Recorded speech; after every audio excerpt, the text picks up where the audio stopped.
Hello viewers तेज आपको स्वागत जनाऊँ आपर प्रिय YouTube channel All In One को बंधु मैंने देखूँ Board of Secondary Education Odisha Cuttack तरफ लेटर नंबर रही 833 डेट रही 23 मार्च 2026 गुरुत्वपूर्ण notification Odisha teacher eligibility test 2026 और यापर 100% एटीव असिस्टेंट टीचर रिक्रुटमेंट आसो आपण प्रथम कहूँ सरी फॉर पुअर ऑडियो बाहर अच्छी तथापि आपको डिटेल्स इनफॉरमेशन दूसरी it is for information of all concern that application are invited from the eligible candidate both in service and fresher अर्थात इन सर्विस टीचर और फ्रेशर जो मैंने अच्छा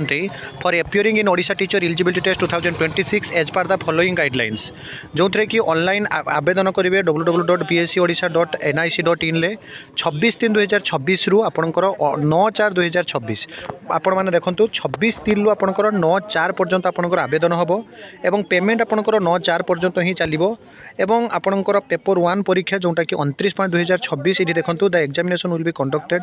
on 29/5/2026 in the timing given below 9 ରୁ 11:30 paper 2 2 ରୁ 4:30 मध्य परीक्षा हम admit card 15/5 available हम यापर आपंकर एटीव असिस्टेंट टीचर रिक्रुटमेंट देखा पाइबे ये बड़ न्यूज अपडेट ये सब ऑथेंटिक जेन्युइन और ट्रस्टेबल इन्फॉर्मेशन चैनल को सब्सक्राइब लाइक शेयर करूँ फाइनाली आसीगला यापर एटी डेफिनेटली आपंकर आसूँ।